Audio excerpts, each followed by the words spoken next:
Alright, y'all. So it has been on my mind for a while to share my experience with postpartum, and I think my hesitation is because I didn't talk about it ever, and I don't want to seem like, I know a few people who have severely suffered from postpartum depression. I didn't want to seem like that person that was jumping on the bandwagon like, oh yeah, I did too, let me tell my story. But that's pretty much what this is. The different thing about me is I'm telling it almost 10 years later, and I didn't know at the time that it was postpartum. I just thought that I was a 19-year-old girl whose life had just been destroyed because I dropped out of one of the top universities in the country because I was pregnant with a child that I had no intentions on creating. So I always thought I just went through a bout of feeling sorry for myself. I never considered it postpartum. But then again, there was no one present to tell me, hey, this is what you're going through. I mean, sure, I had a home nurse that came and visited me like twice after I had my oldest child, and I smiled, everything was fine, and they seemed like they were satisfied with what they saw, and I never saw them again. I got a phone call to follow up a little while afterwards, but other than that, I suffered in silence. But enough with my intro, y'all. I like to talk. But it kind of started before I had my oldest. I was 19 years old walking around with moo-moos on. Hair all over my head. I had severely lost weight. I think I lost like a total of 16 pounds in my pregnancy, and towards the latter end of it, I was just drinking Ensure protein drinks because I couldn't put on any weight, and consequently I had like a 5-pound child. But anyway, I didn't want to engage with anyone. I didn't want to go leave the house. My friends would come and visit me in the last few weeks of my pregnancy. I felt like a failure. I loved what was growing inside of me, and I was excited about what the future held, but I was also scared, and I was also disappointed because never in my plan when I was a teen and I had all my life all figured out, that didn't include having a child, especially with someone that I didn't really know that well. But once I had my oldest, at the hospital, everything was wonderful. Oh my God, she's beautiful. I can't believe I did this. I was surrounded by a lot of friends, a lot of family. It was a lot of love in that moment. But when everybody left the hospital and I went home and I looked around in my little room and saw all this baby-ish everywhere, I sunk, and I sunk hard. I didn't want to do anything. I didn't want to get out the bed. I didn't want to wash up. I would look at my new baby and be filled with love and pride, but I wouldn't want to touch her. She would cry. I wouldn't want to feed her. I would be more than happy when my dad would come in my room and take her, because she reminded me of my failure. She reminded me of my constant disappointment with myself.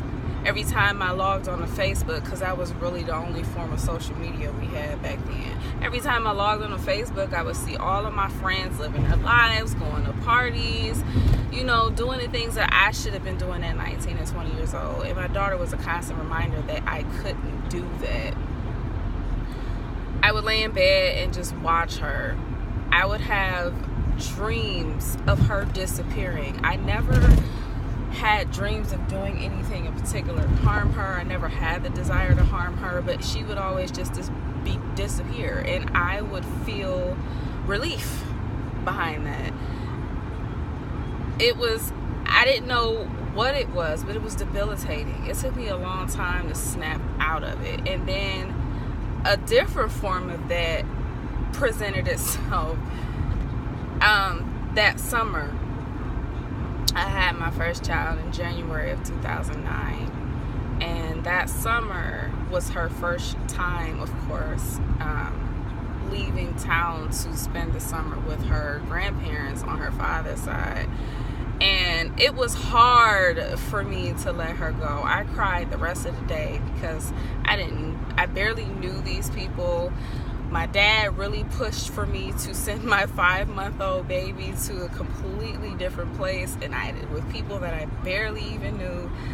And I welcomed the break, but I think I welcomed it too much.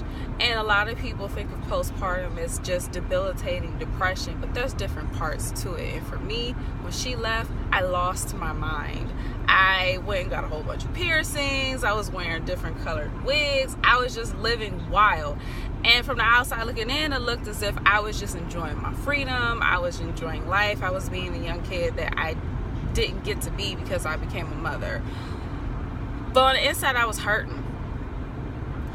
I was still very disappointed with the fact that my life turned out the way that it was. I had no idea what was going to happen as far as me going back to school.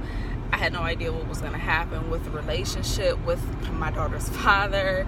I didn't know what was going to happen. And I was brought up as this golden child who was supposed to do wonderful things. I was going to Ohio State University, the Ohio State University. I was a Buckeye. Everybody in my family was proud of me.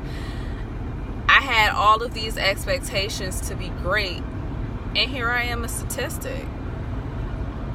I couldn't deal with that, y'all. I had a very hard time dealing with that, and the thought of being a mother sometimes literally made me sick to my stomach. I would lock myself in the bathroom and just cry. I would put her in her little bouncer, put her on the floor in a bouncer in the bathroom, and just get in the shower and just cry, because those were the only times where I felt like I was truly alone. I didn't want her to see me like that, even though she was only a few months old. I felt like if she saw me, it made it real. It made this pathetic state that I was in real. And this happened 3 or 4 times a day. It was before I went back to work, so I had plenty of time on my hands, because my daughter was an easy baby when she was young. She didn't really demand a whole lot, and that made me feel even more guilty because she was such an easy baby. She didn't need much, and here she was, this small precious little peanut, and all I could do was think about how much I hated being a mother. And no one really knew that I went through that. And it took months. It took until I packed up at the end of the summer, moved out of my parents' house, and moved back down to Columbus to attempt to go back to school for it to smack. Like, hey, I am a mother. I'm a grown woman now, or at least I need to become one.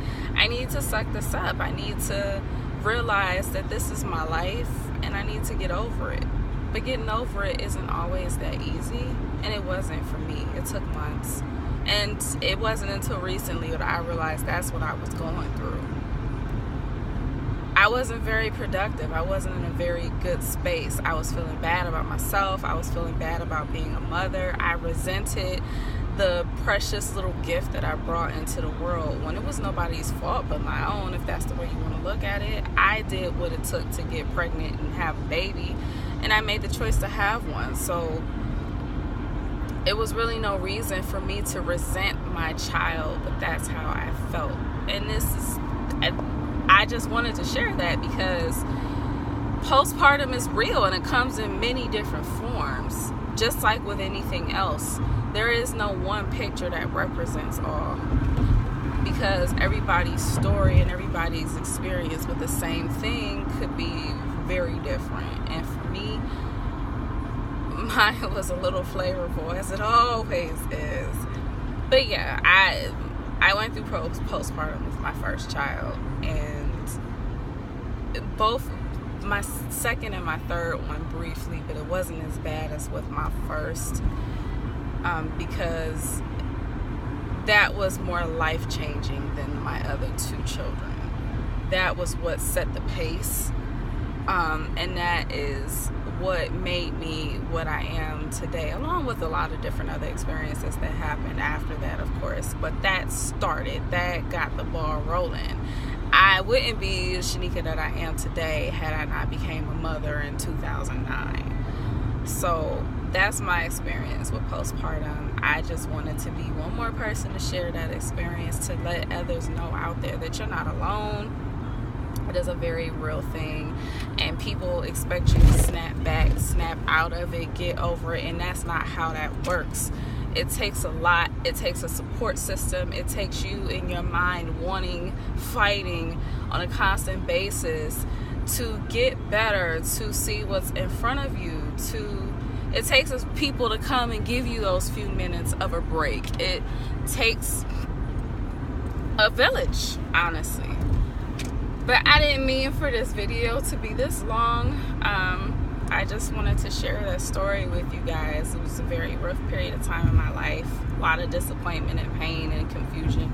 But here we are now, almost 10 years later. And I got through it to deal with another problem for another day. And that's really all that life is about. So I will see you guys later. Smooches.